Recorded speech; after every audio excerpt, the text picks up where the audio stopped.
first 슬라이드를 볼까요? 코치라는 게 뭐예요? 왜 코치가 중요한가? 여러분들 스포츠 팀을 생각하면은 잘 알 수 있지. 옛날에 볼스가 막 그냥 챔피언십 할 적에 그 코치가 얼마나 좋았어요. 그 사람이 월급도 막 선수들 같이 많이 받고, 그 이유는 코치가 좋으면은 팀이 승리할 수가 있기 때문에요. 그러니까 우리가 가정을 갖다 팀이라고 생각한다면은 코치가 좋아야 돼요. 그럼 누가 코치예요? 거기서 어머니 아버지가 코치죠. 그런데 그러니까 선수들의 강점과 약점을 잘 알아서 진단을 하죠. 그 다음에 이것을 지적하고 잘 가르칩니다. 또 훈련을 시켜서 기술과 몸을 단련시키고, 그리고 승리를 원하는 모티베이션을 갖게 합니다. 근데 이 모티베이션은 말이 참 재밌는 말이에요.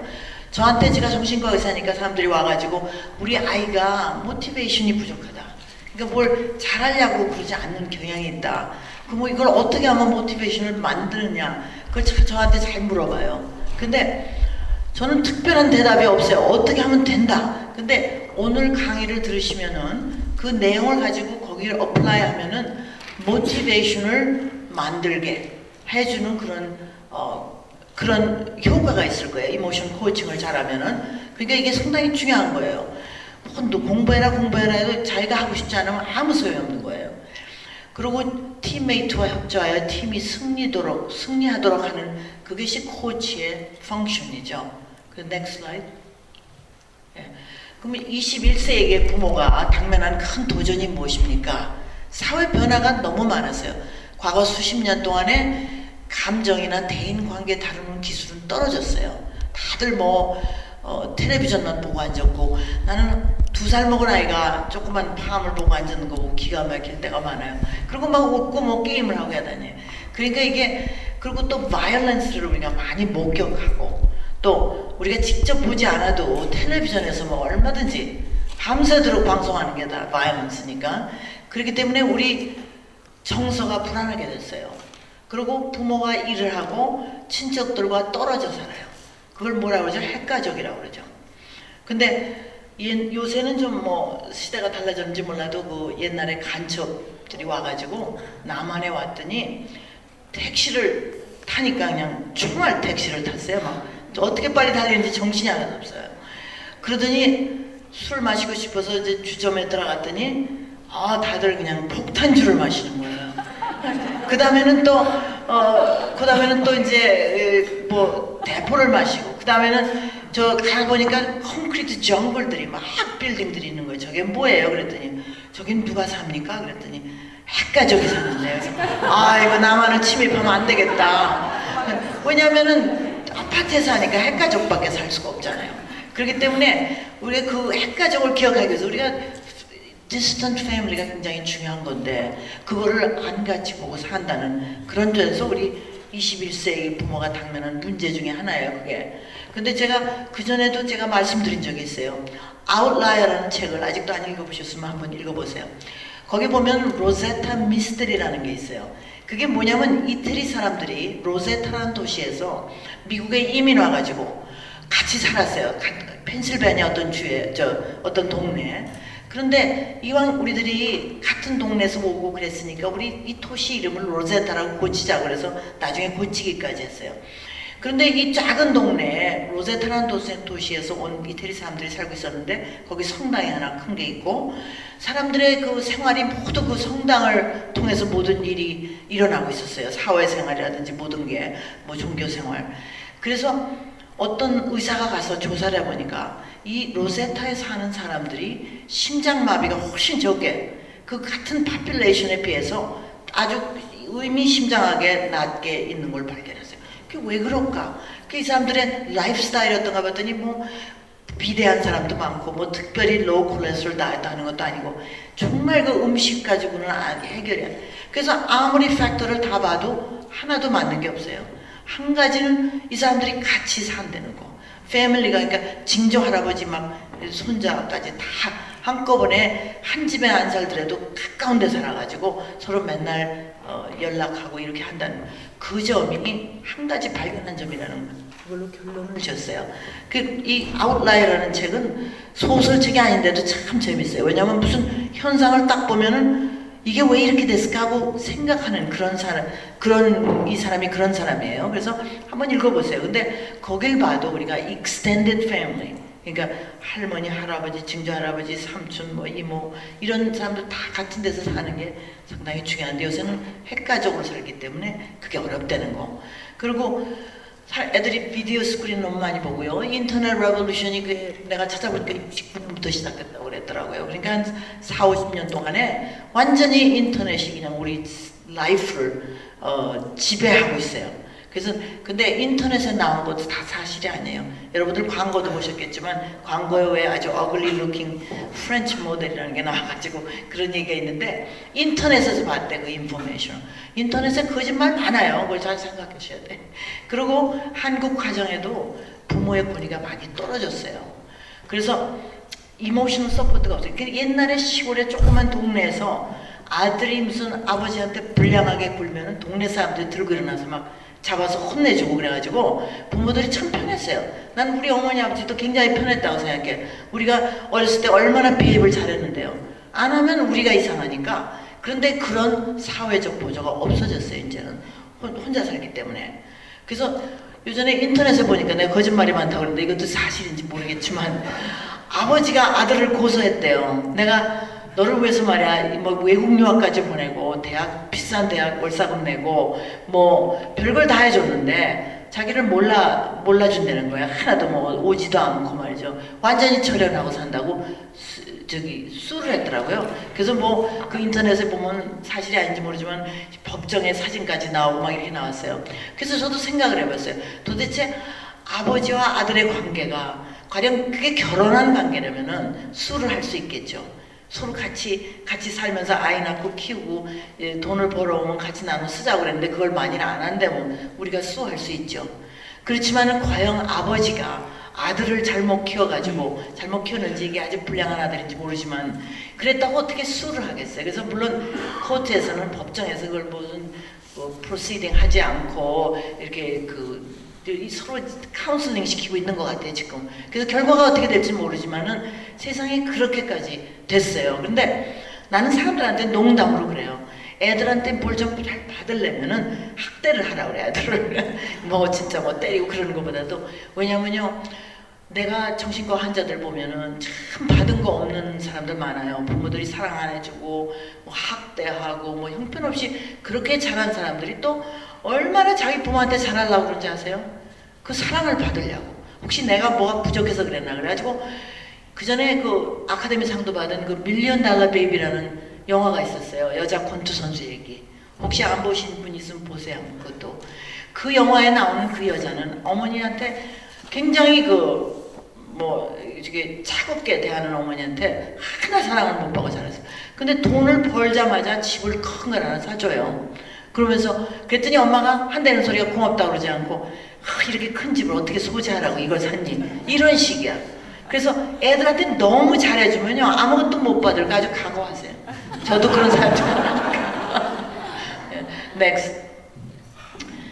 성인 된 자녀, 여러분들 다 어른이신데 아이들이 다 컸잖아요. 중년 이후인데 지금 그 같은 원칙이 작용해요. 어린아이들하고 마찬가지예요. 그래서 왜 그런 조크도 있잖아요. 태어날 때는 내 새끼인데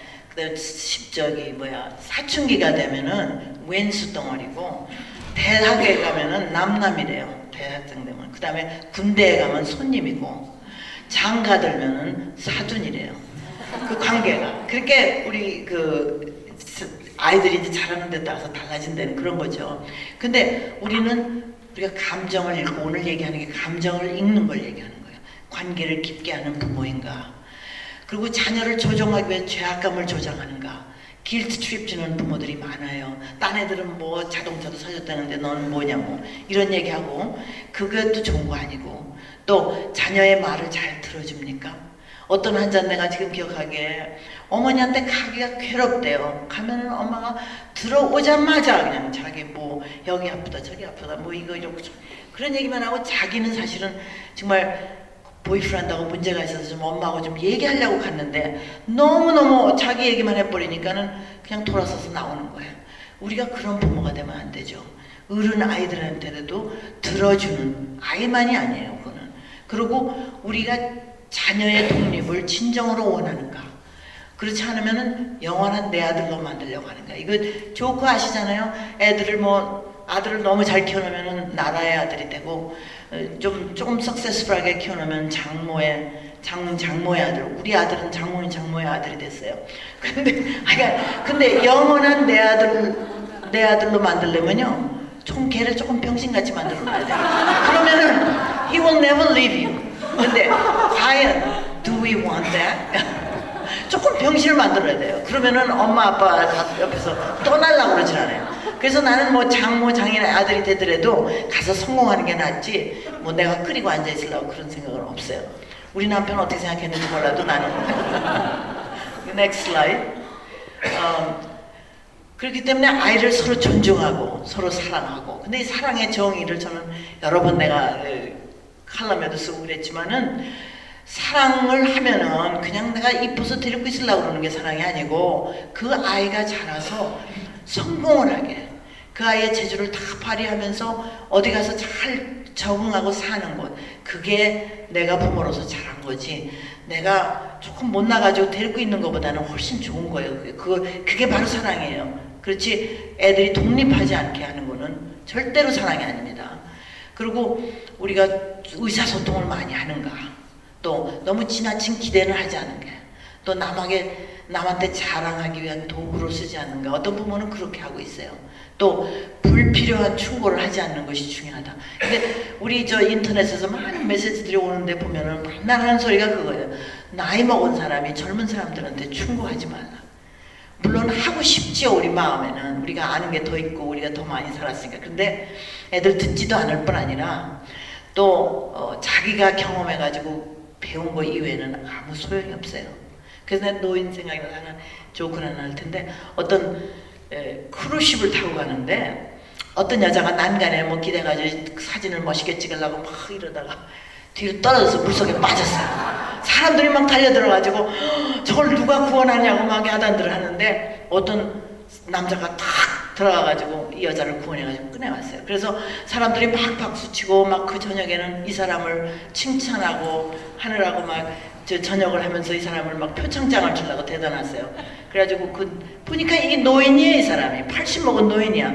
그 젊은 청년들도 많은데 당신이 어떻게 그 물에 뛰어들어가서 그렇게 아이를 구했냐고 그랬더니, 그러면서 한마디 감상을 얘기하라고 그랬더니 탁 올라오더니, 누가 나를 띠밀었어?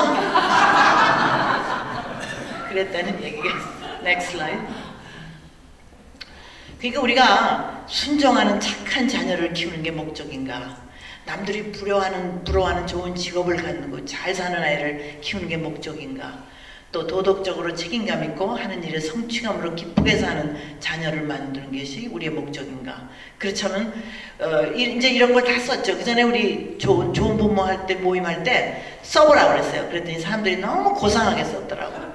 사실은 실제로는 우리 아들이 가서 돈 잘 벌면 좋겠다, 남들이 칭찬하는 사람 됐으면, 이렇게 남한테 자랑할 수 있는 아이가 됐으면 다 그걸 원하면서도 그 소리는 참아 못하고 다들 이렇게 마지막에 좋은 말만 했더라고요. 근데 목적은 뭐든지 간에 하여튼 아이들한테 잘 되는 거 원하는 게 부모의 목적이니까 그건 그렇고요. Next slide. 여기 보면 신데렐라가 톡쇼에 나와가지고 책을 쓰면 톡쇼에 나가서 한마디씩 하잖아요. 책을 팔려고. 그랬더니 신데렐라가 한 소리가, 책을 쓴 이유는 이분 엄마를 공격하려는 것이 아니고, 목적이 아니고 나 같은 사람들이 치유를 받기 시작하기 위해서였습니다 하고 아주 멋있게 얘기하는 거예요.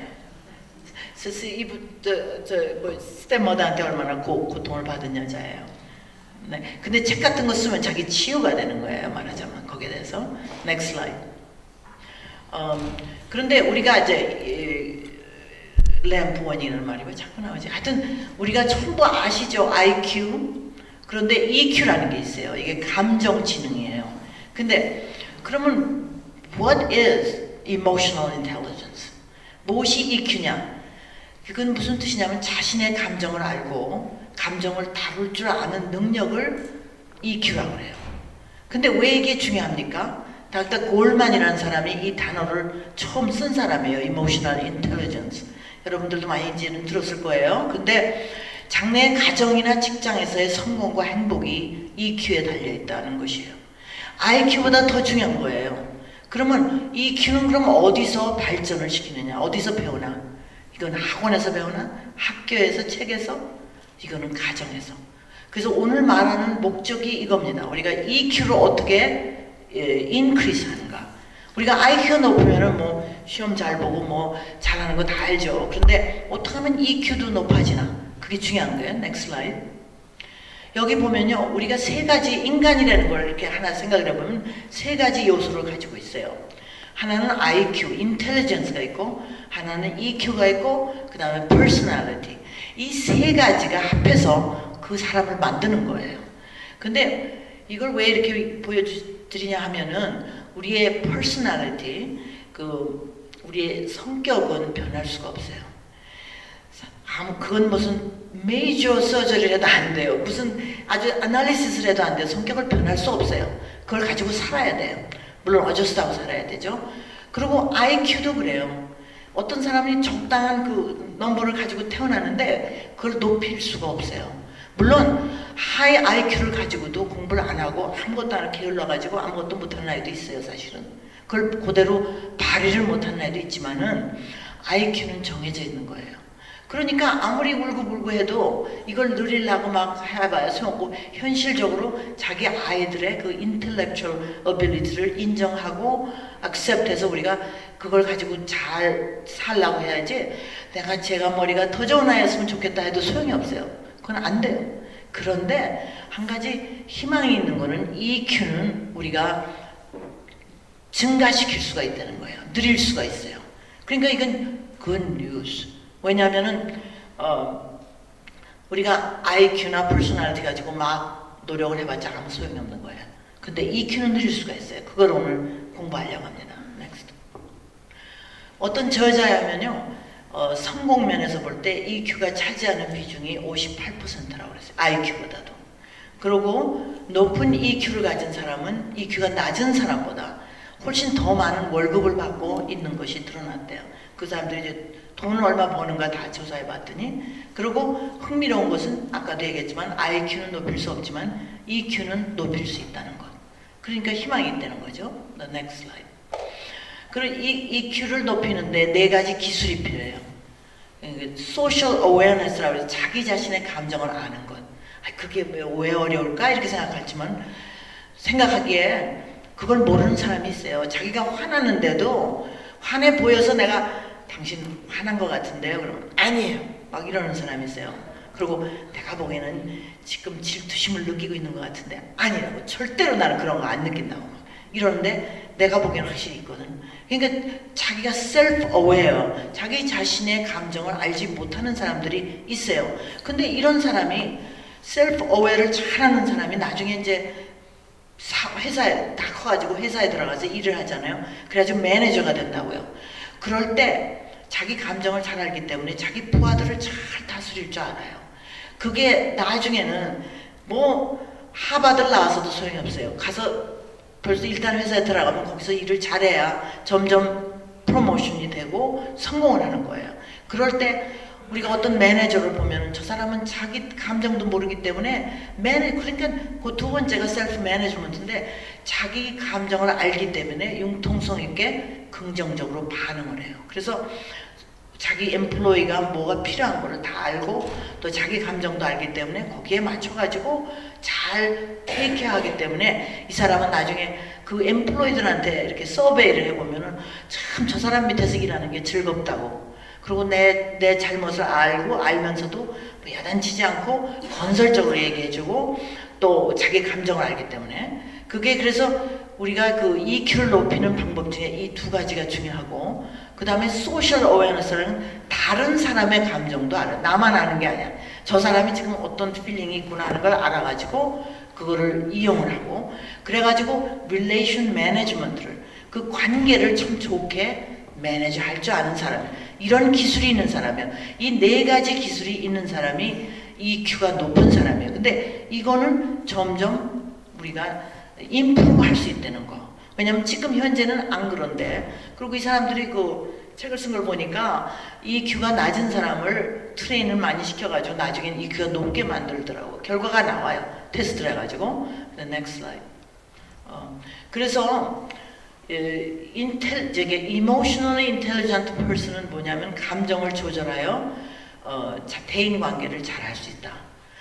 그냥 아이들이 공부 잘하는 것만 부모님들은 한국에서 왔으니까 그것만 생각하는데 가서 아이들하고 친구들 잘 사귀나, 또 아이들한테 맨날 끌려다니지 않고 리더십이 있나, 이런 게 굉장히 나중 성공에 관계가 있어요. 그러니까 우리가 뭐 그냥 공부 점수만 A 맞았다고 해서 다 끝나는 게 아니에요. 그 다음에 얘가 뭘 할 수 있나, 그래서 좋은 학교 나오고 좋은 성적까지 나왔는데 나중에 사회에 나가서 회사에 들어가가지고 잘 개덜롱을 못하고 또 인정을 못 받고 그래가지고 낙오가 되는 아이들이 많이 있잖아요. 그러니까 이걸 하는 거예요. 그리고 그 아까도 말한 모티베이션, 잘 하려는 의지가 생겨요. EQ가 높은 사람들은.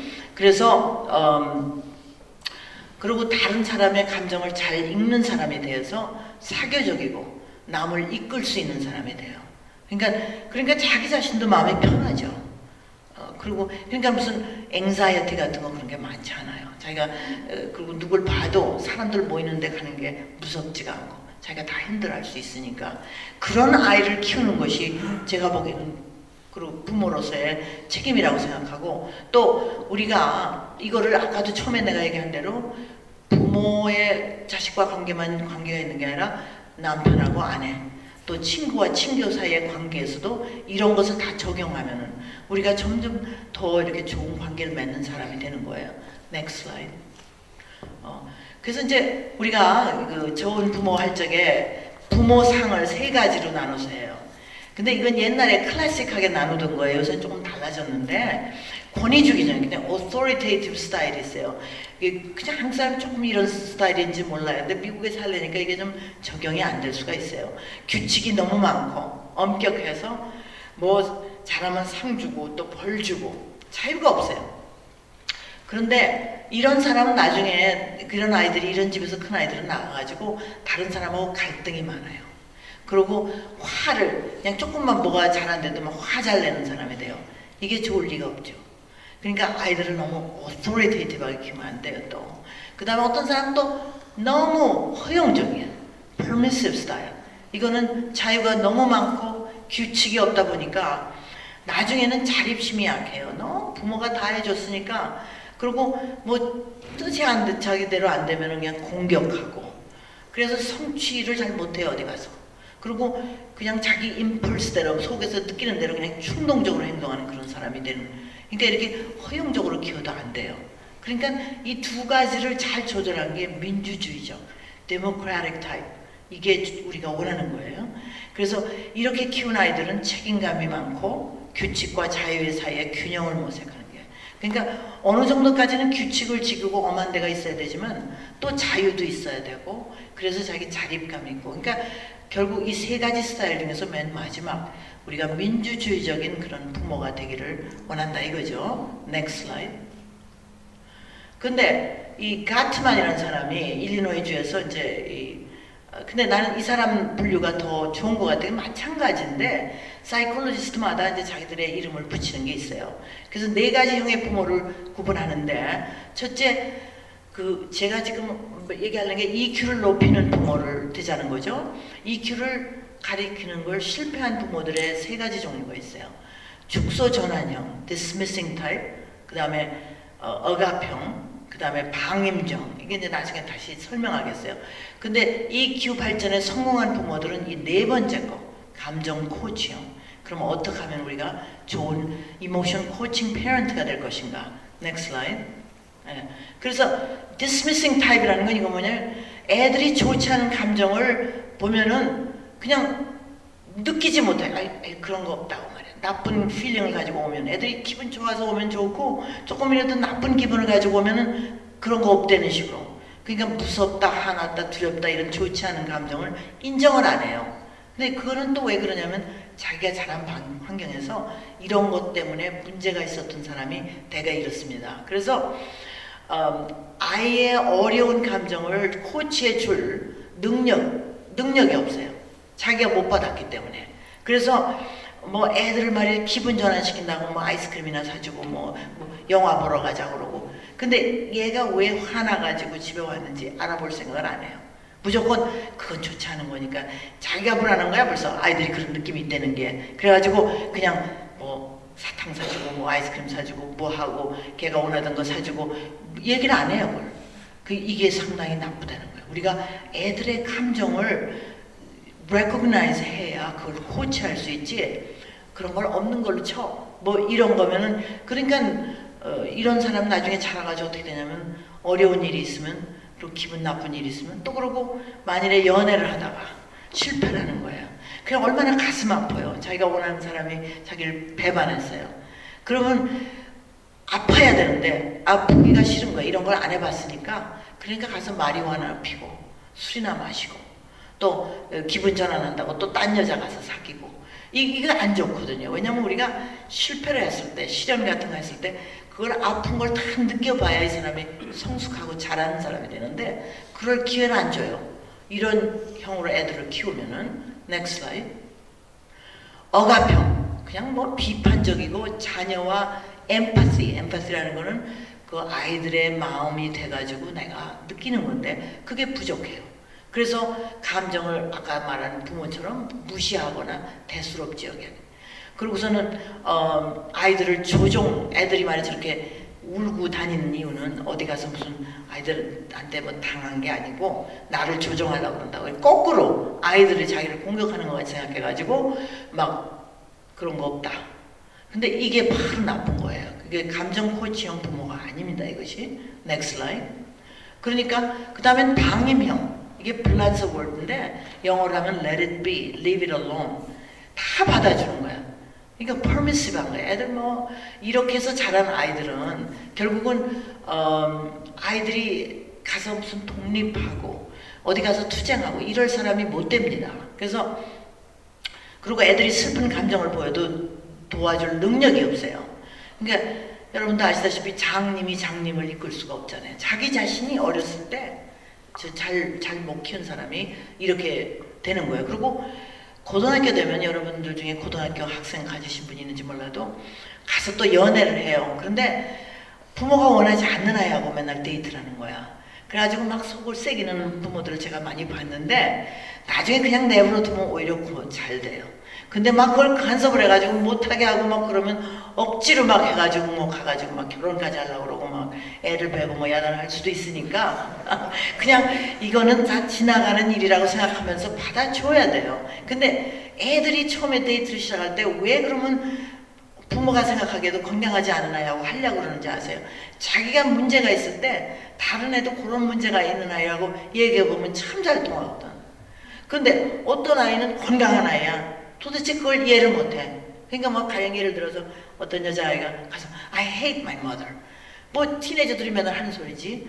그랬더니 다른 애들은 I love my mother 이러잖아. 그런데 저희가 보니까 얘는 이 보이프렌드는 I hate my mother too. 그럼 둘이 탁 통하는 거야.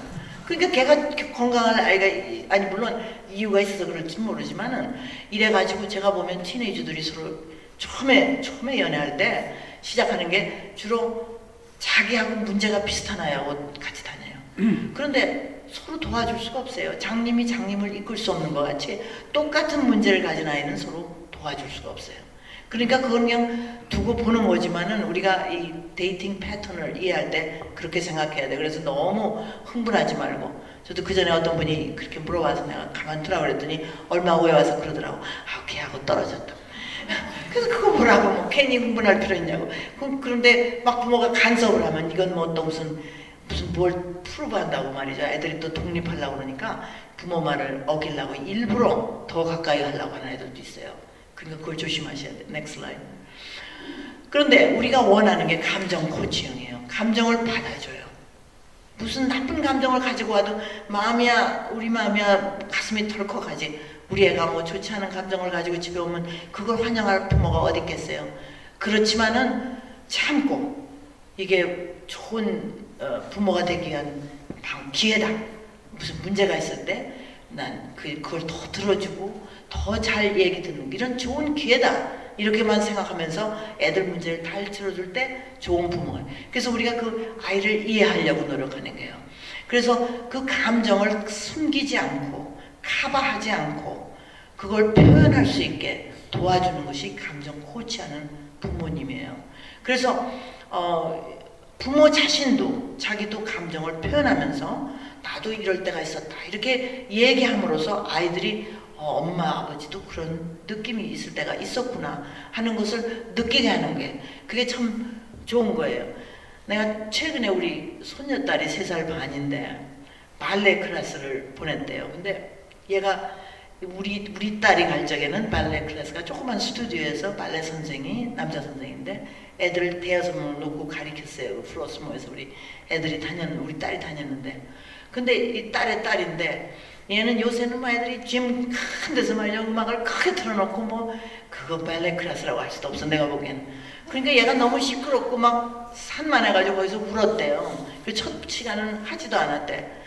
그러더니 얘가 우리 집에 와가지고 그러더라고. 내가 그래서 너희 엄마도 울었다고. 그 내가 그 사실은 아닌데 내가 얘가 하도 걱정을 하길래 그랬더니 얘가 그 소리를 금방 가가지고 아니 그러니까 내가 그래서 우리 딸 보고 그랬어요. 너도 울었다고 한번 해보라고 말이지. 좀 거짓말 같지만은 그래도 환경이 다르기 때문에 자기가 개 같았어도 한번 울었을지도 몰라.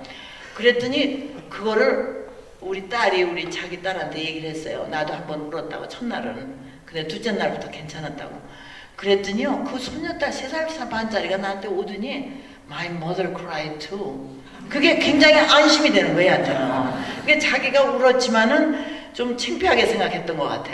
그런데 우리 엄마도 울었다니까. 근데 그 전에는 우리 딸은 그냥 자기는 안 울었다고 그러려고 그러는 것 같아. 근데 내가 그러지 말라 그랬어 내가. 얘가 그것 때문에 상당히 고민하는 것 같으니까 3살 반밖에 안 돼요. 그런데도 그 얘기를 듣고 나서 나한테 와서 금방 얘기해 주더라고. 엄마도 울었다고. 그걸 보고서 내가 이게 바로 우리 부모도 나는 너무나 잘난 사람이라 그런 거 느낌이 없다 이런 식으로 나오면 아이들한테 참 나쁘죠. 나도 어려운 일이 있었다는 걸 자기 얘기를 하면서 이런 얘기했어요. 오토바이오그래피컬 레슨이라고 그래서 자기 자신 내가 어렸을 때는 말이야 너무 없어가지고 걸어다니고 뭐 자꾸자꾸 그런 교훈하는 부모들 많죠. 그런 얘기 하지 마세요. 전쟁 때나 먹을 것도 없었고 그런 게 사실이었더라도 그 얘기해서 좋은 거 하나도 없어요. 그러니까 결국은 아이들을 이해해 주려면은 우리도 어려웠던 일을 해. 어떤 부모들은 너무 권위주의자라 나는 그런 얘기 안 해. 그렇지만 그러지 마세요. 그리고 사실에 맞아야 돼요. 이렇게 틀린 얘기를 하면 안 되지만 그래도 자기가 어려웠던 얘기를 해주면 아이들이 그게 위로가 됩니다. 그러니까 그 감정을 애들이 표현했을 때 슬펐다고 했을 때 무서웠다고 했을 때 그럴 때 그걸 에이구 네가 그럴 리가 없다 이러지 말고 그랬니 왜 그랬니 그리고 그걸 받아들이는 부모 그게 감정 코치형이에요. 넥스트. 그러면 여러분들도 자기 자신을 반성을 해보세요. 내가 어소리테이티브한 그런 부모였나? 그 사람은 방임형으로 뭐든지 다 하게 해줬나? 그냥 뭐 그랬나? 자기 자신의 환경 이런 걸 생각해 보세요. 그게 굉장히 관계가 있어요. 근데 우리 정신과에서는 항상 제가 제일 먼저 물어보는 게 저기 어렸을 때 어땠냐고 부모의 성격이 어땠고 어디서 자라고 그걸 자꾸 물어보는 이유는 이 사람의 과거 역사를 알아서 그걸 가지고 이 사람을 도와주려고 그러는 거예요. 그리고 그걸 알므로써 그 사람을 내가 도와줄 수가 있어요 나중에. 그래서 부모 자신의 관계와 현재 내가 아이들한테 하는 것과 굉장히 관계가 있다는 것을 우리는 잘 알고 있죠. 그래서 그 다음 슬라이드요. 예. 이게 뭐냐면은 여기 지금 잘 안 보여서 제가 따로 쓴 거를 지금 라이너스가 점심을 먹고 있어요. 근데 이게 잘 안 보이기 때문에 내가 한국말로 번역을 해가지고 저기 쓴 게 있어요. 어머니가 편지 쓴 거야. 런치박스를 여니까 아들아 내가 만들어준 맛있는 점심을 고맙게 먹고 있겠지? 고맙게 잘 먹고 있지? 하고 그 다음에 오늘 수업 시간이 좋았기를 바란다. 수업 시간에 손들고 자진해서 얘기했기 바란다. 선생님들은 그런 애한테 좋은 인상을 받고 그것이 좋은 점수 따는 길이지. 좋은 점수는 나중에 좋은 대학 가는 게 필수지. 이거 지금부터 다 국민학생을 가지고 캐럿은 먹었니? 영양분 있는 음식이 공부에 큰 도움 된단다. 그 다음 뭐라냐, 햇빛에 나와 앉아있기를 바란다. 지나친 것은 안 좋지만 이 계절에는 하루 한 10분쯤이면 적당하다. 이렇게 쫙 썼죠. 엄마가 거기에 쓴 거예요. 이렇게 잘 안 보이는데. 그랬더니 찰리 브라운이 와가지고 물어보는 거예요. 라이너스 뭘 먹고 있니? 그랬더니 캐럿 피넛 바터 샌드위치 and guilt. 근데 그게 어떤 엄마들은 참 멋있다고 생각을 해가지고 애들한테 편지를 보내요. 집에서도 하루 종일 살았는데 뭘 또 편지까지 써요. 그게 왜냐면 길트립 하려고 그러는 거야. 아이를 컨트롤하려고. 안 보는 시간에. 사실은 부모님이 아이들 학교 보내고 나서 그동안에 아우 자유롭다 이렇게 자기도 놀 수 있고 뭐 쇼핑도 마음대로 혼자 갈 수 있고 이걸 즐겨야지. 그동안에도 내가 어떻게 조정을 할까 해가지고 편지 써서 넣는 거 이런 거 절대 하지 마세요. Next slide. Next slide. 이건 내가 쓴 거를 프린트한 거예요. 예. 여기 보면은 아이들이 다 다르다는 걸 얘기하는 거예요. 얘는 막 도서관에서 책을 몇십 권 빌려와가지고 막 읽는 거야.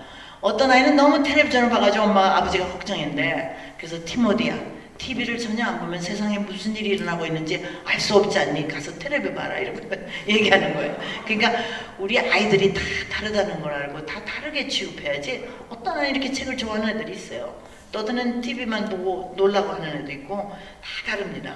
Next slide.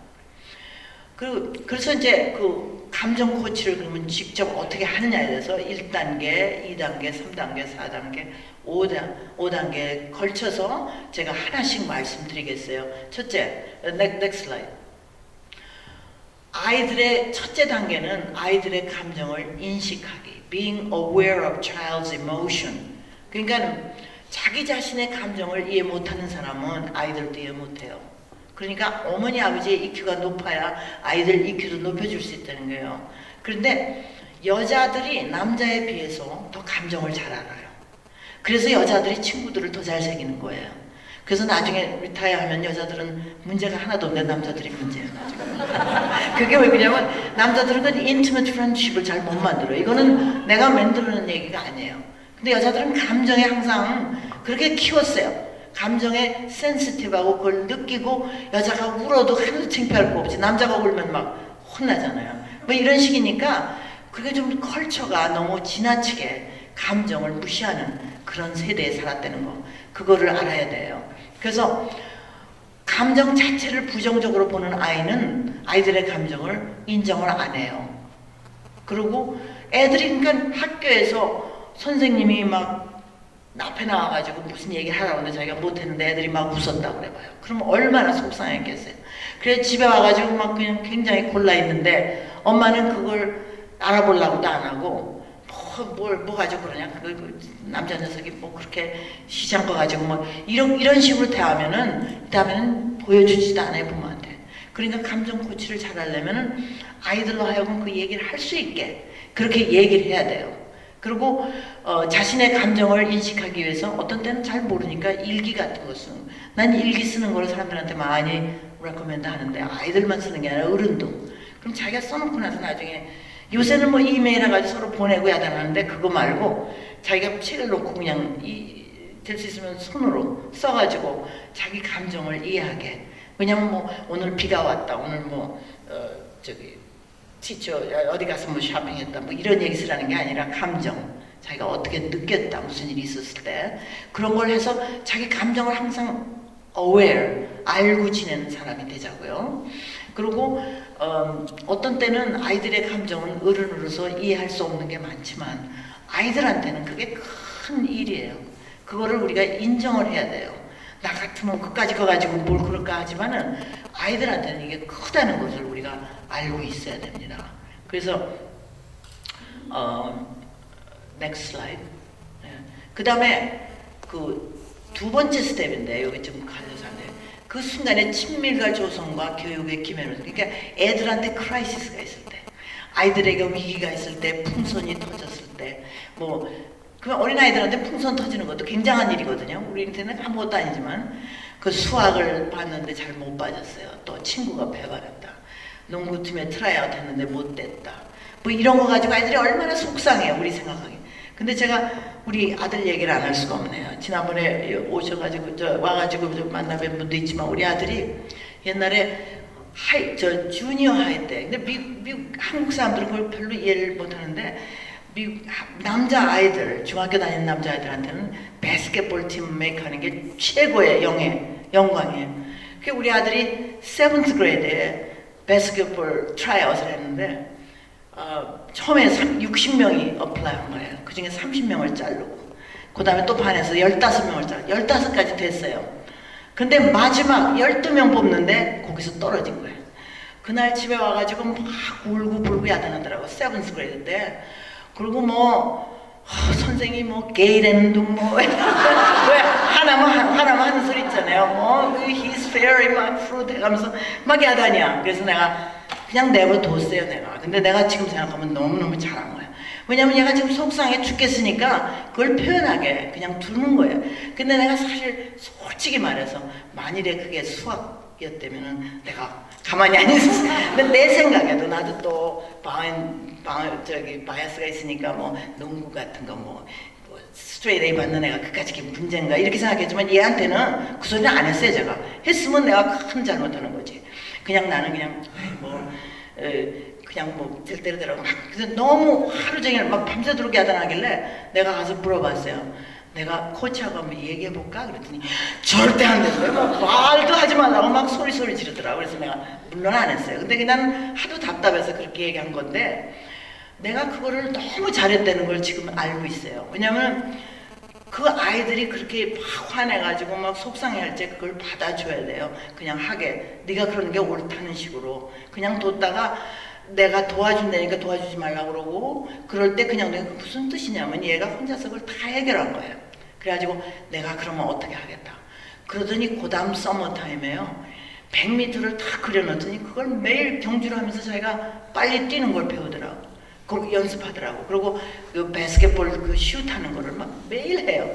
그래가지고 8th grade에 가서는 탁 붙었죠. 그러니까는 그 모티베이션이 어디서 왔겠어요? 제가 한번 떨어졌으니까 이번에는 절대로 하겠다 해가지고 막 뛰고 막 연습을 해가지고 그 다음엔 8th grade하고 하이스쿨에까지 쭉 바스켓볼 플레이를 했어요. 키가 적진 않아요. 우리 남편보다는 키가 커요.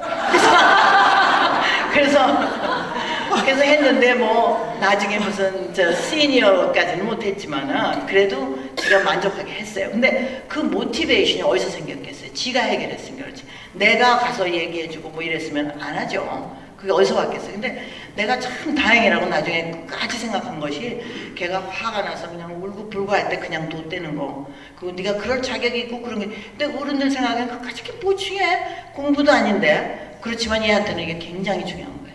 그러니까 우리가 그 아이들의 감정 코치가 되려면 그 아이가 뭐가 중요한가. 그래서 존경을 해야 되고 존중을 해준다는 걸 그걸 제가 얘기하는 거예요. 그러니까 말하자면 부모는 어떻게 보면 카운슬러하고 비슷해요. 카운슬러가 그렇게 환자들이라든지 그 사람들이 오면 그 사람들 얘기를 다 들어주고 내가 그 사람하고 어그리하지 않더라도 다 받아줘야지 치료가 시작이 되는 거지. 그냥 내 생각엔 그거 별로 걱정할 거 아닌데 그러면 무슨 치료가 되겠어요. 그런 식으로.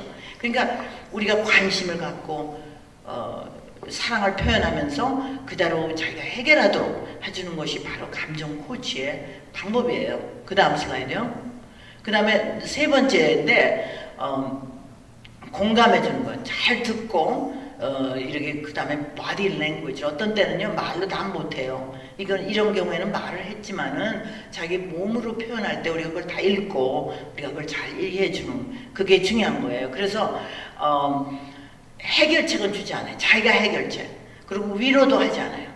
그리고 내가 어렸을 때 이런 일이 있었는데 그거 다 극복했다는 얘기도 가끔 해주고 그리고 이제 다 아는 질문을 하지 않아요.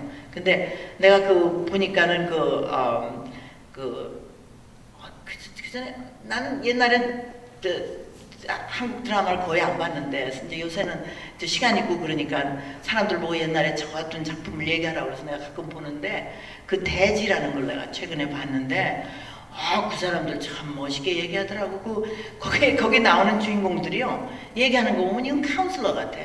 난 그래서 참 아주 하이 레벨 무슨 그 드라마보다도 그 토지에 대한 애착 뭐 이런 거에 대해서 얘기하는데 참 멋있더라고요. 하여튼 그 옛날에도 그 이조 시대 말기 얘긴데 한번 여러분 기회 있으면 보세요. Next slide. 그 다음에 얘네들이 감정을 느끼는데 아직 어린 아이들은 감정의 이름을 몰라요. 그래서 우리가 이름을 그러니까 이게 질투라는 거다. 그리고 뭐 이제 엄마가 아기를 이뻐하고 큰 아이는 옆에서 보다 보니까 자기는 사랑하는 것 같지 않고 막 골라서 뭐 무슨 뭘 던지고 뭐 그러는데 그게 뭔지를 몰라야 하는 그게 질투인데 그러면 질투라는 걸 해주고 또 슬픔이라든지 걱정 어린애들은 그걸 몰라요. 뭔지 이름을 몰라. 어떤 때는 제가 환자한테 어떤 환자가 나한테 그러더라고요. 뭐가 행복이냐. 난 그래서 이런 사람도 있구나. 그걸 내가 그 전에 배웠어요. 내가 환자를. 왜냐면 행복해 본 적이 없어. 어렸을 때 굉장히 엄마한테 리젝트 받고 그냥 슬프게 산 사람이에요. 그래서 행복하면 어떻게 느끼느냐까지 물어보더라고요. 그러니까 이거는 이런 감정은 아직 배우지 않았기 때문에 얘네들이 나중에도 못 되는 건 아니지만 지금부터 부모로서 그게 바로 질투라는 건데 그거는 네가 엄마가 너를 좀 덜 사랑하는 것 같아서 그런 느낌이 있었을 거다 하는 그런 얘기를 해주면서 아이들한테 가르치면서 또 동시에 치유도 할 수 있는 거예요. 그래서 이렇게 함으로써 아이들의 EQ를 자꾸 높이는 거예요. Next. 그 다음에 이제 그러면서도 세팅 리밋은 해야 돼요. 그래가지고 너무 그냥 건방지게 막 올라오게 막 뭐 상투끝까지 올라오면 되는 그런 얘기도 있잖아요. 그렇게 하면 안 되죠. 버릇은 가르쳐야 돼요. 그래가지고 뭐 한국 사람들은 말이죠. 뭐 아이들 기를 안 죽인다 그래가지고 막 버릇 안 가르치는 게 기 안 죽이는 건 줄 알아요. 근데 그게 아니거든. 한계를 정해가지고 디스플레인 하면서 그래가지고 같이 앉아서 브레인스톰이라는 말은 같이 앉아서 해결책을 모색하는 거예요. 그걸 갖다가 그런 걸 하면서 아이들하고 같이 도와줄 때 그게 내 아이디어는 이렇다 이렇게 하는 게 아니라 걔하고 같이 내 생각 어떠냐 그러면 요렇게 하면 어떨까 그러면 요렇게 하면 더 좋지 않을까 그러면 그게 더 좋네. 아들이 그렇게 느끼게끔 같이 브레인스톰이라는 건 같이 얘기하는 거예요. 의견을 다 내와가지고 그래서 결론을 내놓는데 해결책이 가족의 가치관과 맞는가. 우리 교회에도 뭐 미션 스테이트먼트가 있잖아요. 우리 가족에도 미션 스테이트먼트가 있어야 돼요. 우리 가족은 어떤 가족이다. 그렇게 정했으면은 그 가족의 가치관과 맞아야 돼요. 또 엉뚱한 짓을 하면 안 되죠. 또 뒤로 돌아가서 남을 해친다든지 뭐 이런 거 우리 가족은 그런 거 안 한다. 그래서 좀 손해를 보더라도 그래도 바른 대로 하는 게 옳다는 것을 우리 가족의 가치관으로 삼았으면 거기에 맞아야 돼요. 그리고 애들이 스스로 해결책을 선택하게 해요. 그래서 우리 아들의 경우는 내가 뭐 여름 때 양볕에 나가서 100m 뛰라고 한 적 한 번도 없어요. 근데 지가 다 해결책을 결정해가지고 그 다음 가을에는 성공을 하더라고요. 그래서 결국은 내가 전혀 서제스트 한 게 없어요. 했으면은 오히려 더 안 됐을 거예요. 그게. Next slide. 그래서 전략. 그러니까 아이들은 지나친 비난이나 아이들의 상처 주는 말은 또 비웃는 거 그런 거 하지 마라. 근데 뜻밖에도 많은 부모들이 생각도 안 하고 뭐 애들 가지고 웃고 막 그러는 사람들이 있어요. 근데 그 아이들한테는 일생 동안 게 상처가 될 수가 있으니까. 그래서 칭찬도 쓰는데 너무 칭찬 많이 해도 안 좋아요. 그래가지고 옛날에 요새는 다 끝났지. 우리 아이들 클 적에는 미스터 라저스 네이버후드라는 여러분 다 보셨을 거야. 그 미스터 라저 그 사람 사실은 목사님이었었어요. 근데 그 프로그램을 몇십 년 하다가 이제 지금 돌아가셨지. 근데 애들하고 많이 앉아서 같이 봤죠. 그 사람은 얼마나 젠틀하게 말이죠. 막 얘기를 아이들한테 하는데 그런 식으로 좀 아이들한테 어린 아이들한테 특별히 얘기를 하고 그리고 삼자의 편에 들어서 그러니까 선생님이 나를 모욕을 줘가지고 내가 화가 있는데 엄마가 근데 우리 부모는 그렇게 했어요. 막 선생 편 들고 내가 잘못했다고 그러고 야단했는데 그게 그때는 통했어요. 근데 지금은 안 돼요. 아이들한테 그렇게 미국 같은 나라에서 키우면서 저 선생님이 너한테 그러다니 막 그래. 아니 선생님 편 들으면 안 돼. 선생님 애들을 가리키는 사람이니까 그렇게 할 수밖에 없지. 그런 쓸데없는 얘기를 하지 마세요. 왜냐하면 지금 선생한테 지금 화가 났어. 선생이 자기 무안을 줬다고. 그럴 때는 그걸 표현하게 만들어야지. 그래가지고 나중에 돌아가서 이제 얘가 다 깨닫고 나서 선생님도 할 수 없었겠지. 그러면 걔가 그 말을 했으면 되지만 내가 하면 절대 안 돼요. 그게 뭐하고 비슷하냐면요. 내가 환자를 치료할 때 와가지고 환자들이 그런다고 내가 우리 어머니한테 사랑을 못 받고 학대를 받고 아버지가 때리고 뭐 이런 가정에서 자랐는데 그럴 때 내가 네 부모도 참 생활이 어려웠으니까 그랬지 별수 있었겠니? 그러면 나는 그다음 탁 낙제. 그거는 절대 안 돼요. 내가 그 사람 편 들어가지고는 절대 안 된다고. 이 사람이 지금 그 부모님을 막 원망하고 그 자기의 그 감정을 표현할 때 내가 못 표현하게 한다면은 그거는 카운슬러가 아닙니다. 그건 절대로. 그럴 땐 다 들어줘요. 내가 어떻게 생각하든지 간에 그대로 받아주고 그게 맞는 것처럼 행동을 해야 된다고요. 그러니까 우리가 아이들이 왔을 때 그 아이들을 갖다가 기분 나쁘게 해준 사람 절대 편들지 마세요. 근데 우리 부모님들은 옛날에 뭐 선생이 최고야. 근데 요새 부모님도 좀 그랬으면 좋은데 너무 안 그래요. 뭐 선생이 잘못할 일은 없대. 우리 어머니 항상 그렇게 생각했어요. 그러니까 선생 불평을 할 수도 없어요. 가가지고 집에 가서. 그러니까 그런데 요새는 부모들이 가가지고 막 학교에 가서 아이들 좀 더 잘 가르치라고 그러고 막 야단한대요. 그게 좋은 건 아닌 것 같아요. 그렇지만 하여간 조심할 거는 얘가 화난 사람 편을 들지 말라는 거. 그리고 아까도 말했지만 문제를 무턱대고 해결해 주지 말라. Next slide. 그리고 아이들과 계속 얘기하고 동화책을 같이 읽고 또 인내심을 가지고 아이를 지켜보라. 그리고 아이들에게 그 선택권 주고 희망사항 들어줌으로써 길을 살리는 거예요. 그러니까 애 기 살리는 거는 아이들이 막 날뛸 그냥 두는 게 길을 살리는 게 아니고 잘 조정을 해가지고 얘 부모의 좋은 그 디스플린을 잘할 때 그래서 부모하고 아이의 관계가 좋을 때 애가 기가 살아요. 그걸 모른다. 그리고 어머니 아버지의 그 authority 권위가 더 올라가요. 부모하고 관계가 좋을 때. 그런데 막 그냥 소리 지르고 뭐 잘못하면 때리고 이러는 것이 길을 살리는 게 아니라는 거. 그리고 감정적 유대가 부모의 권위를 보장. 그 겉에서 보기에는 안 그런데 결론이 그겁니다. Next slide. 그리고 만일에 그 이모션 코칭이 적절하지 못할 때가 있어요. 어떤 때는 자기 시간이 쫓겨서 지금 다음 걸 할 일이 있는데 지금 시간도 없는데 애들 가지고 코치하려고 하다 보면은 그 효과가 있겠어요? 안 좋죠. 그럴 땐 하지 말고 연기해도 돼요. 부모는 다 어떤 사람은 그래요. 부모가 지금 해결책을 다 가지고 있어야지 내가 나중에 생각해서 얘기할게. 그러면 안 되지 않냐고 그러는데 나는 된다고 생각해요. 코치가 선수들을 불러와가지고 뭐라고 속삭이고 나면은 와서 잘하잖아요. 근데 그거를 갖다가 그때 할 수 없을 때는 그냥 뒀다가 하는 거지. 부모라고 마음을 바꾸지 않아도 안 하면 안 된다, 바꾸면 안 된다는 그런 얘기는 없어요. 그러니까 너무 피곤하거나 자기가 화가 있거나 또 시간이 없을 때는 그때 코치하려고 하지 마세요. 자기가 지금 그럴 때가 아니라고. 그리고 타임아웃 많이 하죠. 바스켓볼 같은 거 잘 못하면 타임아웃 할 적에 자기도 지금 피곤하고 어려운데 그때 결정할 수 없을 때는 타임아웃 하는 거. 그걸 우리 심리학에서 뭐라고 부르냐면 suppression이라고 그래. 그러니까 지금 당장 있는 거를 해결하지 않고 나중에 하는 거. 그리고 그러니까 postpone 하는 거예요. 그래서 여러분 다 봤죠? 바람과 함께 사라지다는 영화 보셨죠? 그 영화가 길어가지고 두 파트로 나눠요. 중간에 뭐가 나오냐면 스칼렛 오헤라가 이제 집이 다 불타고 전쟁에 다치고 뭐 아무것도 없어졌어요 이제. 그래서 지금 피곤해 죽겠어. 그럴 때 뭐라고 그러잖아요. 그 여자가 말하는 게 I'll think about it tomorrow. 그게 아주 유명한 스테이트먼트예요. 왜냐하면 오늘은 지금 내가 너무 피곤하고 지금 다 지쳐가지고 아무것도 못하겠다. 그렇지만 I'll think about it tomorrow.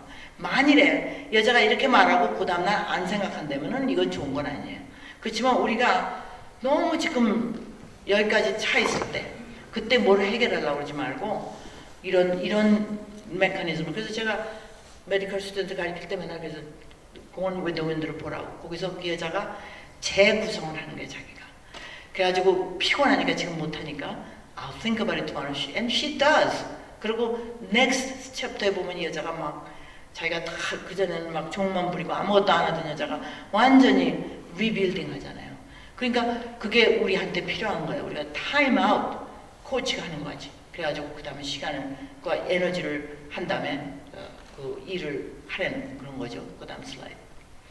그 아버지가 참 중요해요. 뭐 어머니가 맨날 중요하다고 그러니까 아버지는 아무 관계가 없는 것처럼 그러지만은 정서적으로 안정을 주는 아버지들. 만약에 딸 같으면은 나중에 남편과의 관계가 좋아요. 딸하고 아버지하고 관계가 좋으면은 아무 상관없는 것 같아도 그게 굉장히 중요해요. 좋은 아버지가 있는 사람은 남편하고 나중에 잘 겨누고 살아요. 아들한테도 아버지가 중요한 것이 좋은 본보기가 돼요. 자기가 좋은 아버지가 될 수가 있어요. 근데 이런 불행하게도 이런 걸 갖지 못한 사람들은 나중에 자기 자녀 키우는데 문제가 있습니다.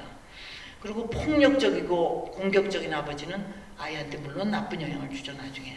그리고 나중에 아들은 똑같은 남편이 되고 또 딸은 그런 남자와 결혼하는 그런 경향이 있어요. 그거는 뭐 어떻게 할 수가 없어요. 그렇게 돼요. 그러니까 그런 걸 막기 위해서는 우리가 좋은 아버지는 그냥 아버지만이 할 수 있는 게 있어 어머니 못하는 것. 그래서 애들하고 대개는 남자들이 좀 육체적으로 이제 액티브한 걸 좋아하니까 아이들하고 씨름하고 뭐 같이 뛰고 뭐 경기하고 이러는 게 있잖아요. 여자들은 되게 별로 그런 걸 안 좋아하고 그렇지만은 여자들도 그런 사람이 있지만은 그걸 뭐 스테레오타입 하려고 그러는 게 아니고 애들하고 그렇게 놀고 그러는 게 아이들한테 참 정서적으로 참 좋다는 거예요. 언제나 앉아서 뭐 조용히 앉아서 얘기만 하겠어요.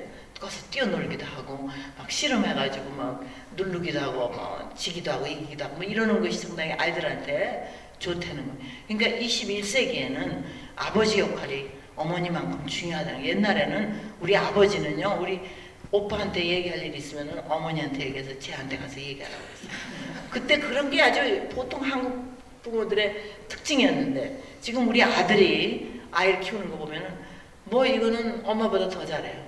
그래서 내가 제가 뭐 어렸을 때는 뭐 좀 셀피시하고 임무추한 것 같더니 나중에 아버지가 되니까 저렇게 좋은 아버지가 될 줄 나는 몰랐어요.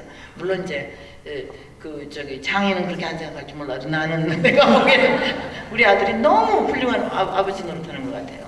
네, 넥스트. 그랬더니 내가 그래서 너 참 아버지 잘한다 그랬더니 우리 아들이 대답하는 소리가 또 걸작이죠. 내가 좋은 익샘플이 있어서 그렇다고. 자기 아버지 칭찬하는 거야. 넥스트 슬라이드. 그리고 그러니까 부모한테 주는 일반적인 조언은 뭐냐? 아이들의 인격을 존중해. 애들이 어리고 어리석고 인물초하지만 아이들을 존경해서 그리고 아이의 장점 단점을 받아들여. 사람은 한 가지 병신이라 이거예요. 그러니까 뭔가 부족한 게 있어요 우리 아이한테. 그렇지만 그래도 좋은 점이 또 있거든요. 그러니까 그리고 이것은 당신 아이의 생이지 당신의 두 번째 기회가 아니다. 어떤 사람은 나는 못한 거 우리 아들이 했으면 좋겠다 해가지고 시키는 사람들이 있어요. 그거는 옳지 않은 거죠. 제가 거기에 대해서 아주 좋은 글을 하나 보여드릴 테니까 이제 조금 있으면 보세요. 그리고 아이들한테 너무 성공만 이렇게 포커스를 맞추지 않고 아이들한테도 얼마나 압력이 있는데요. 그걸 다 이해를 하시는 그런 부모님이 돼야 됩니다. 그래서 어떤 이런 얘기가 있더라고요. 어떤 어린애가 밤인데 바깥에 집 바깥에서 울고 있어요. 그래서 지나가던 아저씨가 너 왜 밤에 밖에 나와서 울고 있냐 그랬더니 아유 우리 어머니 아버지가 집안에서 막 싸우는데 그냥 너무 무서워서 그냥 할 수 없이 나왔다고. 그래서 그래? 네 이름이 뭐냐? 그랬더니 뭐 길람이에요. 그래서 네 성은 뭐냐? 아저씨 바로 그게 문제예요. 내가 성이 뭐가 아버지하고 다르다고 저렇게 싸우는 거예요. 그러니까 어디서 온 자식이냐 그러면서 싸웠겠지. 자기 아들 아니라고. 예, next slide. 행동을 미워하되 아이는 미워하지 말라. 무슨 애가 잘못을 하죠? 그 행동에 대해서만 미워하세요.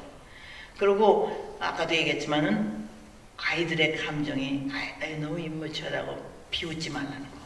그리고 바운다리를 정해가지고 지나치게 이렇게 가는 걸 막아야 되고 그 다음에 잘하면 점점 한계를 늘려야지. 그냥 애가 지금 티네이저가 됐는데도 그냥 이렇게 좁게 어린아이같이 취급하면 안 되죠. 그리고 잘 들으라는 거. 넥스트 슬라이드. 그 다음에 대화법에 대해서 커뮤니케이션 스킬 여러분 다 아시는 거지만 잘 듣고 잘 말하고 그런데 제가 그전에도 얘기한 적 있어요. 나로 시작하는 문장은 I 메시지라는 말이 있어요. 그거는 너로 시작하지 않고 아니 예를 들어서 남편이 친구를 초대해놨어요. 저녁. 그 여자가 아주 저녁 내내 음식을 잘 차려가지고 손님 먹이려고 막 쿠킹을 하고 있었어요. 그런데 남편이 보통 때 7시간에 올 텐데 요 날은 안 와요. 근데 손님이 먼저 도착한 거예요. 6시간 딱 되니까 손님이 왔어. 그러니까 여자가 얼마나 당황했어요. 아직도 쿠킹할 게 더 남아있고 또 손님도 대접해야 되지 그냥 둘 수 있어요? 그러니까 뭐 정신이 없는데 남편이 안 와. 그러니까 뭐 화가 막 나고 걱정되고 이거 죽겠어. 왔다 갔다 하면서 이제 겨우 하고 있는데 남편이 1시간이 늦어가지고 왔어요. 그럴 때 뭐라고 말을 해야 될까요? I 메시지를 하는 거예요. 나는 당신이 연락도 없이 늦게 와서 무슨 일이 있었나 걱정을 했다. 이렇게 멋있게 얘기를 해보세요. 그러지 않고 내가 뭐 식문지 알아? 날 일 시켜놓고 나서는 말이야 이렇게 늦게 오고 전화도 안 하고 말이야 이러기야 막 이러면은 이건 안 되죠. 그거는 당신을 어큐스한 거니까. 그렇지만 나는 당신이 안 와서 이런 사람이 아닌데 그러면 남편이 뭐라고 그랬어요? 내 얘기만 했거든. 나는 상당히 걱정하고 있었다. 그러면 아유 미안해 내가 사실 말이야 뜻밖의 어려운 일이 생겨가지고 전화 걸 새도 없었어. 남편이 이렇게 얘기할 거 아니에요. 그렇지 않고 만일에 이 남편을 막 키우세가지고 당신은 사려도 생각도 없는 사람이다 뭐 일 시켜놓고 이런다고 막 발광을 했으면 이 남자가 막 나는 뭐 놀고 온 줄 알아? 그러고 막 대들어서 싸웠을 거 아니에요. 그러니까 우리가 너라는 말을 함으로써 공격을 만들어내는 거예요. 그러니까 언제나 내가 지금 I feel cold 그러면 여러분들이 나보고 아유 그럴 리가 있나 지금 여기 춥지 않은데 그럴 수가 없죠. 내가 춥다는데 어떻게 내가 열나나 보지. 그러니까 나를 가지고 비난할 사람이 아무도 없어요. 근데 내가 내 필링만 얘기하면 돼요. 근데 당신은 이러기 시작하면은 그 사람이 나를 공격해요. 근데 누구나 인간은 누가 여기서 공격하면 저 사람도 공격하게 돼 있어요. 그러니까 공격을 막으려면은 내 필링만 얘기해요. 그걸 I 메시지라고 해요. 그러니까 아이가 쓰레기 버리는 것이 걔 의무인데 안 버렸어. 그러면 너는 뭐 먹고 하는 일 하나도 없이 말해. 이건 네가 쉬운 일인데 이것도 안 하냐고 야단치면 얘가 나 어제 버렸는데 이러고 나오지. 뭐 엄마 말 듣겠어요? 그러지 않고 정말 냄새 나니까 좀 버려라. 그러면 네 미안합니다 늦어서 이렇게 얘기하지 거꾸로. 그러니까 아이들의 협조를 많이 얻을 수가 있는 거예요. 왜냐하면 공격을 안 했으니까. 그래서 이제부터는 아이들한테 얘기할 때 I 메시지 언제나.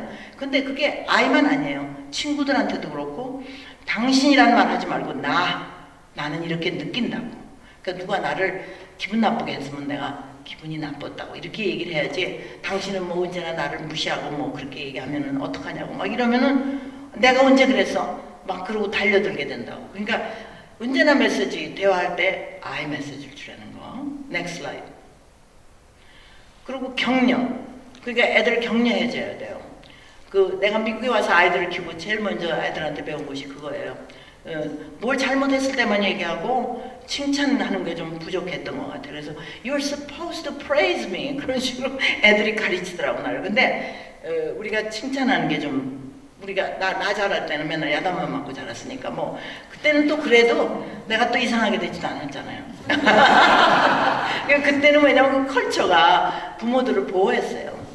그래서 우리가 격려하는 말 I love you, I know you can do it, I thank God for you, I am proud of you, you are terrific, I really appreciate you. 근데 I thank God for you 그게 참 중요한 말이에요. 왜냐면 나는 네가 내 아들이라 너무 기쁘다 이렇게 얘기하는 거예요. 하나님이 너를 나한테 줘서 그런 식으로. 그렇기 때문에 내가 너를 사랑한다는 것보다 이게 더 중요한 말이에요. 난 너라는 아들을 내가 내 아들의 아버지가 된 게 참 영광스럽다는 말은 그렇게 꼭 하는 게 아니라 그런 식으로 나오는 거예요. 그러면 아이들이 자기가 참 밸류어블한 사람이라는 걸 느끼게 돼요. 그거를 거꾸로 생각해 보세요. 여러분도 프랙티스 하세요. 남편한테 나는 당신이 내 남편이라 참 기쁘다. 나는 당신이 내 와이프라. 거꾸로 하여튼 그렇게 생각해서 거꾸로 얘기를 하는 거예요. 그렇게 여러분들 프랙티스 하세요. 그러면 참 그 사람이 기분 좋은 거예요. Next slide. Next. 그리고 칭찬은 건설적인 칭찬. 근데 파괴적인 칭찬이 있어요. 넌 참 머리가 좋은데 나중에 위대한 음악가가 될 거야. 굉장한 일을 이거 아이들한테 너무 프레셔가 됩니다. 절대로 그런 얘기 하지 마세요. 그리고 많은 부모들이 그래요. 우리 아이는 머리가 좋은데 노력을 안 해서 그렇다 소리를 너무 많이 해요. 근데 사실은 안 그런지도 모르거든요. 그러니까 그런 소리 하지만 이쁘지도 않은 사람이 이쁘다고 하는 것도 나쁜 거고. 그러니까 칭찬하려면 정확하게 정직하게 해야지. 어제보다 이뻐 보인다 그러는 거 괜찮지만 뭐 이런 식으로. 그러니까 칭찬할 적에도 우리가 건설적인 칭찬, 그리고 아이가 한 일, 그 노력에 대해 칭찬을 하지, 네가 사실은 재주가 있고 뭐 나중에 훌륭한, 그게 너무 프레셔가 돼가지고 아이들한테 하나도 안 좋아요. Next slide. 그리고 훈육, 애들한테 훈육시키기. 근데 체벌, 퍼니시먼트, 때리는 건 절대로 옳지 않아요. 왜냐면 그건 무슨 뜻이냐면 violence를 내가 지지한다는 소리가 되기 때문에 절대로 애들을 때려가지고는 안 돼요. 그리고 훈육이 잘 된 아이들은 나중에 부모를 더 존중하게 하고 또 다른 사람도 존중하고, 그래가지고 걔 라이프가 편해져요. 딴 데 가서. 근데 여기서 너무 마음대로 지멋대로 놀면은 딴 데 가서 불편해요. 대학에 가서 불편하지. 나를 테이크하는 아버지가 없으니까. 아버지 어머니가. 많은 아이들이 좋은 대학에 가가지고 잘 못한다고 그러잖아요. 그게 왜 그러냐면 너무 감싸주기만 하고 디스플린을 안 했기 때문에. 디스플린이 참 중요한데, 내가 일반적으로 보면 미국 사람들이 한국 사람들보다 디스플린 더 잘하는 것 같아. 애들. Next slide. 그리고 next slide. 이건 뭐 그렇구나. 이 사람을 내가 소개를 해드리겠어요. 그리고 여러분 이걸 갖고 싶다면 제가 나중에 프린트해서 드릴게요. 근데 카릴 기브란이라는 사람이 어떤 사람이 레바논에서 나왔는데 미국에 와서 48세에 죽었어요. 근데 이 사람이 직업이 뭐였었냐면 시인이었고 페인터, 여러 가지 그냥 팔방민이었던 것 같아요. 그리고 much of his writing deal with Christianity, especially spiritual love. 근데 요 다음 next slide. 이건 영어로 된 건데 이제 한국말로 된 거예요. 이걸 제가 프린트해놨는데 나중에 갖고 싶은 분은 저한테 얘기하면 카피해서 드릴게요. 이렇게 내가 해놨어요. 근데 여기서 이제 next slide. 한국말로 번역한 걸 볼게요. next slide. 예. 당신의 아이는 당신의 아이가 아니다. 이걸 잘 생각해 보세요. 그들은 그 자체를 갈망하는 생명의 아들, 딸들이다. 그들은 당신을 통해서 태어났지만 당신으로 온 것이 아니다. 당신과 함께 있지만 당신의 소유물이 아니다. 당신은 그들에게 사랑을 줄 수는 있지만 생각을 줄 수는 없다. 왜냐하면 그들은 자신의 생각을 갖고 있기 때문이다. 당신이 그들의 육신은 집에 두지만 그들의 영혼은 가두어둘 수 없다. 왜냐하면 그들의 정신은 당신이 갈 수 없는 미래의 집에 살며 당신의 꿈속에 살지 않기 때문이다. 당신은 그들을 애써 닮으려 해도 좋으나 그들을 당신과 같은 사람으로 만들려고 해서는 안 된다. 왜냐하면 인생은 거꾸로 가는 것이 아니며 과거에 머물러서는 안 되기 때문이다. 당신은 활이 되어 살아있는 화살인 당신의 아이들을 미래로 날려보내야 한다. 얼마나 멋있어요? 사수는 영혼의 길 위에 있는 표적을 겨냥하고 하나님은 그 화살이 날렵하게 멀리 가도록 그분의 능력으로 당신의 팔을 구부린다. 사수의 손에 들어간 힘을 당신은 기뻐하리라. 왜냐하면 하나님은 날아가는 화살을 사랑하는 것과 같이 그 자리에 있는 활도 사랑하기 때문이다. 그러니까 얼마나 참 멋있는 말이에요. 그러니까 왜냐하면 우리 아이가 내 거라고 생각해가지고 마음대로 하고 내가 젊었을 때 못 이룬 그 꿈을 realize 하는 아이를 생각하면은 우리가 큰 mistake라는 그런 말이에요. 그러니까 우리가 이 말을 그대로 잘 행동에 옮기면 제 생각에는 아주 훌륭한 부모가 될 수 있을 것 같아요. 그래서 이제 뭐 시간도 가고 그래서 내가 잠깐 그냥 그 다음에 있는 몇 개는 청소년들에 대한 특별한 건데요. 넥슬 한 5분 동안에 리뷰하죠. 그러니까 어린 시절이 있고 청소년 시기가 13세 이후인데 이모션 코칭은 어느 나이에도 적용되지만 훈육은 청소년기에 조금 달라야 하고 융통성이 중요해. 왜냐하면 청소년 아이들하고 같이 일하는 워커들을 보면요, 유스 워커들을 보면은 어른들하고 일하는 사람하고 조금 다른 성격이 있어요. 굉장히 융통성 있는 사람들이. 융통성 없는 사람들은 절대로 아이들을 다룰 수가 없어요. Next slide. 그래서 10대 아이들의 반항이 생기는 이유가 애들이 이제 혼돈 시기에서 자기를 찾기 위해서 이렇게 그 터모일을 지나고 있는 거죠. 그리고 피어 그룹과의 관계를 통해서 자기 정체성을 발견하는 그런 프로세스에, 그래서 부모를 막 리젝트하고 자기 친구가 더 중요하다고 이러는 때니까 좀 기분이 나쁠 수도 있어요. 그렇지만은 그게 다 그때 지나가는 때려니라고 생각하면 괜찮아요. 그리고 지나친 이해심을 보이지 말아야 돼. 왜냐하면 애들이 그런다고 애들을 기쁘게 하는 게 엄마 아버지의 목적이라고 막 너무너무 아유 나는 너무 이해한다 그러고, 왜냐하면 내가 어플도 할 수 없는 게 많이 있거든요. 그걸 막 내가 뭐 티네이저 된 것 같이 막 어플을 하면은 그거는 또 부모가 정체성이 없는 거기 때문에 좋은 것도 아니에요. 그래도 그리고 애들이 막 하는 식으로 뭐 Hey dude 뭐 이런 소리를 하면은 애들이 얼마나 싫어하는지 알아요? 자기들의 랭귀지인데 부모가 그거 쓰면은 굉장히 싫어해요.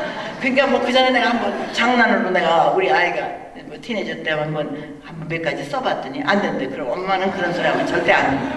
그러니까 저들이 쓰는 거지. 저들의 랭귀지가 따로 있는 거예요. Next slide. 그리고 어린 시절의 잘못이나 약점을 지적하지만 여러분들 왜 재미를 생각해서 아유 제가 어렸을 때 너무 울고 그래서 내가 뭐 가다가 뭐 어디다 버려놓고 왔는데 뭐 저거 그게 우리한테는 재밌는데 애들 그런 소리 듣기 싫어해요. 우리한테는 참 재밌어. 옛날에 그랬는데 다 괜찮아졌다는 그런 얘기인데 하여튼 우리 아들이 고집이 굉장히 세가지고 내가 가다가 막 내려놓고 간다고 그런 적이 한두 번이 아니에요. 왜 그랬는지 나도 모르겠는데 실제로 내려놓지도 못하면서 그래가지고 뭐 그런 얘기를 하고 그러면 싫어해요 애들이. 그러니까 그런 얘기 하지 마세요. 그리고 애들 일기를 훔쳐보고 뭐 사생활을 가서 간섭하고 내가 보고 싶어 죽겠지만은 제가 뭐 누굴 데이트하나 뭐 섹스를 해봤나 뭐 그걸 알고 싶겠지만 절대로 애들 일기 훔쳐보지 말고 캐캐 묵은 마을이나 설교는 절대로, 설교는 목사님만 하는 거거든요. 그리고 길게 강연하지 말라. 내가 꼭 끝낼 거예요. 그리고 아이들의 심리를 이용하지 말고 서로 모순되는 메시지를 보내지 말라. 앞을 예언하는, 어떤 분들은 예언의 은사가 있어가지고 너 나중에 이러면 아무것도 안 돼 막 이러면서 예언을 막 하신다고. 그런 것도 다 소용없는 얘기예요. Next slide. 그리고 마음에 상처를 주지 말아야 돼요. 그래서 뭐 애들이 말이죠 미술을 감상하면서 부모가 애들을 이해를 못할 거 아니에요. 부모하고 다를 수밖에 없지. 뭐 미술뿐 아니라 뭘 음악이라도 그렇고 다 그런 걸 갖다가 너는 뭐 이런 걸 좋아하니 뭐 이러면서 그러지 말아요. 이렇게 지나가는 시기니까. 그리고 부모로서 이제 나는 내가 이런 의견이다. 똑같이 같이 장단을 맞추진 말고 그래서 나는 애들이 어렸을 때 그런 적 있어요. 뭐 자동차를 타면은 얘들이 또 락 뮤직을 틀라고 막 했다 그러면 너 그러면 아무것도 안 사준다. 이제 백화점에 가거든. 그러면 애들이 막 클래식 뮤직 찾느라고 해야 돼. 그래서 내 마음을 좋게 해가지고 뭐 좀 내가 더 많이 사주게 하려고 그런 적이 있었어요. 내가 그 생각이 나서. Next slide. 이게 재밌는 말이에요. 부모는 10대 아이의 변호인이다. 부모들은 검사 노릇하기에 바쁘다. 그러면 안 돼요. 변호사는 범죄와 관계없이 피고인을 변호하죠. 살인한 사람도 변호사는 변호하잖아요. 그러니까 우리가 아이들이 무슨 잘못을 했더라도 변호하는 입장으로 아이들한테 대해야 된다는 거. 10대 아이들을 대할 때. 그래서 그때도 이모션 코칭을 하는 거예요. 걔가 왜 이런 필링을 가지고 있나 그걸 알아. 너는 정말 당황했겠구나. 너 너무 창피했겠구나. 너 그 일로 무척 기분 상했구나. 그래서 우리 저기 패런팅 클래스 할 때 구나를 많이 쓰면 좋다고 우리가 농담으로 얘기했는데 그렇게 우리 감정을 아니라고 그러면 그래 그럼 간두고 그냥 또 물어보는 거야. 그랬구나. 그런 걸 많이 해보세요. 그냥 내가 너 그렇다 그러지 말고. Next slide. 비판은 유익한 비판. 그리고 아까도 말했지만 I 메시지를 항상 쓸 거. 그리고 유익하지 못한 비판은 과거 경험에 비춰서 똑같이 다시는 하지 말라. 결국 역효과 내는 거예요. 너 지난번에도 실수했는데 또 했구나. 그러면서 막 비판하는 그런 종류의 비판은 좋지가 않죠. 네, next slide. 이건 참 재밌는 거예요. Don't ever give up. 이거 봐요. 뭐죠? 프로그가 이게 잡혀 먹으면서도 목을 막 잘라요.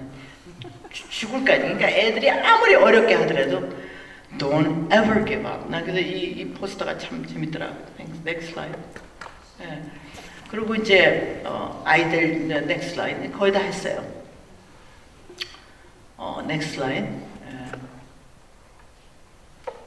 뭐 아까도 말했지만 자기 자서전을 이용해가지고 내가 어렸을 땐 이랬는데 뭐 어쩌고 그런 소리 하지 말라는 거예요. 자, next slide. 예, 그걸로 다 된 것 같아요. 그러니까 하여튼 여러분들 이렇게 주일날 오후에 앉아서 잘 들어주셔서 감사하고요. 여러분이 서로 친구들이나 친척들이나 그런 관계에서도 부부 관계에서도 우리가 이 이모션 코칭을 이용할 수 있다는 거. 그 사람이 기분이 어떤 기분을 표현하고 있을 때 그거를 알아주고 이해해주고 그러면서 아니라 그러면 그거 아닌가 보다 그러고 또 트라이하고 이런 센시티브한 그런 감정을 가지고 대할 때 우리 EQ가 다 올라가요. 근데 이 사람들이 책을 쓴 사람들이 한번 통계를 낸 게 있더라고요. EQ가 자꾸 올라간대요. 그래도.